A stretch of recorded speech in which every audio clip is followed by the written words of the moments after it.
రెండు. సాధన ఒక అంశం, స్థిరమైన సాధన మరో అంశం. ఒక సరైన వైఖరితో సాధన చేయడం ఇంకొకటి. స్థిరత్వం అనేది ముఖ్యం. దానివల్ల మనలో ఒక జీవ గడియారం అనేది ఏర్పడుతుంది. ఉదయం 6 గంటలకు ధ్యానించే అలవాటు నాకుంటే ఆ సమయానికే అంటిపెట్టుకోగలిగేలా ప్రయత్నిస్తే అప్పుడు నా జీవ సంబంధ వ్యవస్థ శరీర ధర్మపరంగా, నాడీకణం పరంగా నేనలా గాడిలో పడటానికి సిద్ధంగా ఉంటుంది.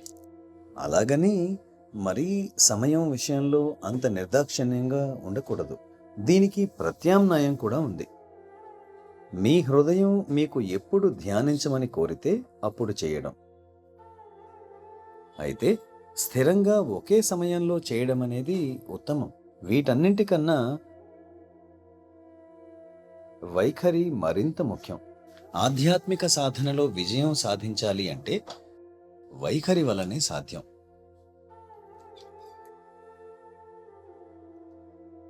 నా గమ్యం వేగంగా చేరుకోవడానికి నేనెంత అశాంతిగా, అసహనంగా ఉన్నాననే వైఖరి. ఉదాహరణకు, నాకు న్యూయార్క్ నుండి డిస్నీ వరల్డ్కి చేరుకోవాలనే లక్ష్యం ఉన్నప్పుడు నేను ఒక కారు మాట్లాడుకొని ప్రస్తుతం బొఖారో పర్వతాలకు వెళ్దాం, అక్కడి నుండి నయాగరా జలపాతం చూద్దాం, అలాగే అక్కడి నుంచి డెట్రాయిట్, అలా అన్ని చోట్లకి తిరుగుతూ డిస్నీ వరల్డ్కి వెళ్లాలన్న సంగతి మర్చిపోతే? ఇటువంటి పరధ్యానం, దృష్టి మరలిపోవటం మనకెంతో హాని కలిగించి ప్రక్రియ అంతా ఆలస్యమైపోతుంది. కనుక నా లక్ష్యం విషయంలో మార్గంలో అప్రమత్తత అవసరం. రెండోది, నేను ఏదైతే పొందాలనుకుంటున్నానో దాన్ని పిచ్చి పిచ్చిగా ప్రేమిస్తున్నానా? ఉదాహరణకు,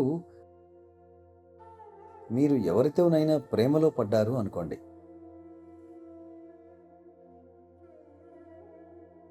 అదే ఆఫ్ఘనిస్తాన్లో అయితే ఏం జరుగుతుంది?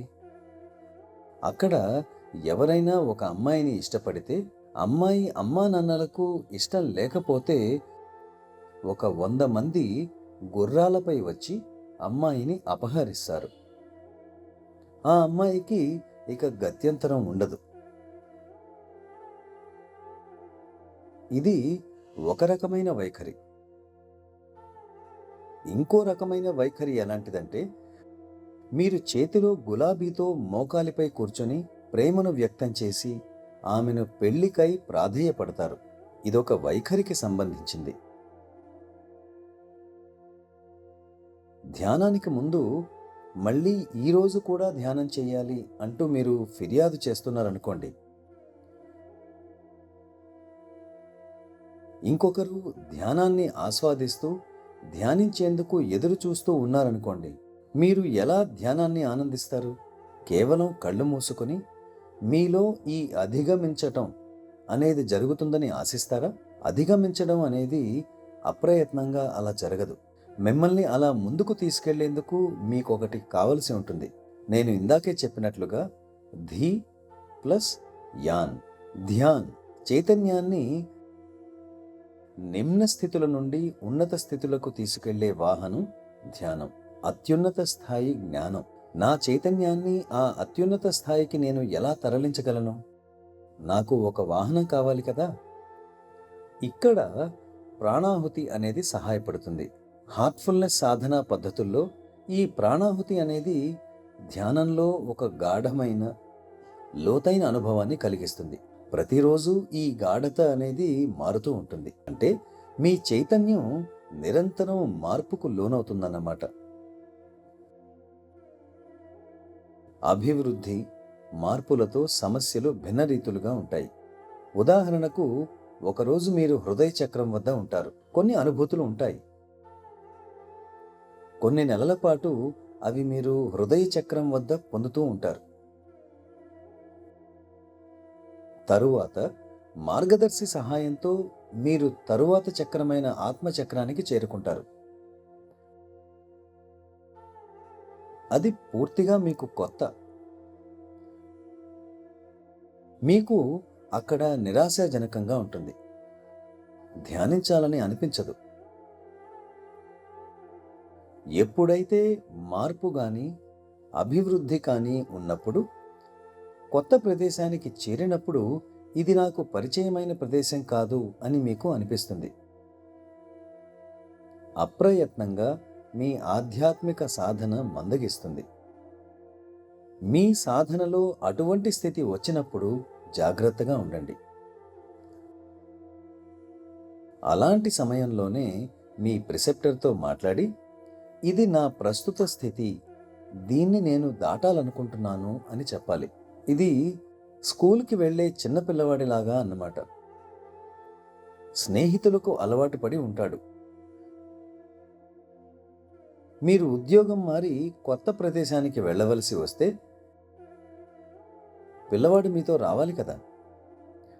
కన్నా, మనం ఇప్పుడు మరింత అందమైన స్కూల్లో చేరబోతున్నాం అని మీరు అంటారు కదా, అయితే నాకక్కడికి వెళ్ళాలని లేదు అంటూ పిల్లవాడు ఏడుస్తాడు.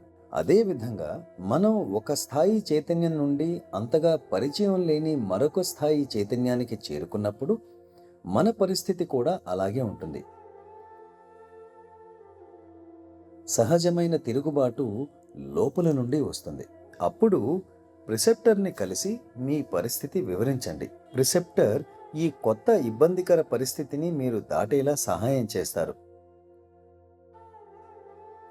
అలా మీరు కొత్త వాతావరణానికి, ముందు దానికన్నా మరింత తేలికైన దానికి అలవాటు పడతారు. ఆ కొత్త ప్రదేశంలో స్థిరపడి అక్కడి చైతన్య దశలను ఆస్వాదిస్తారు.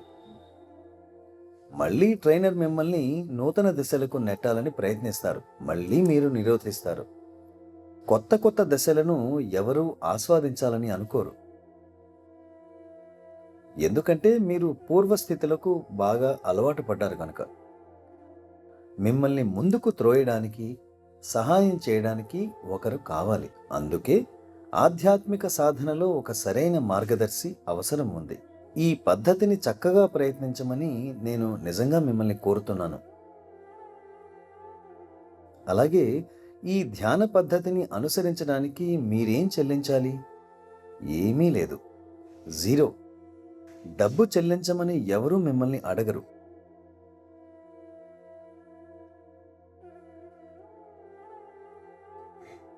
అయితే మీరు మీ జీవితాన్ని ఒక బహుమతిగా భగవంతునికి అర్పించవచ్చు.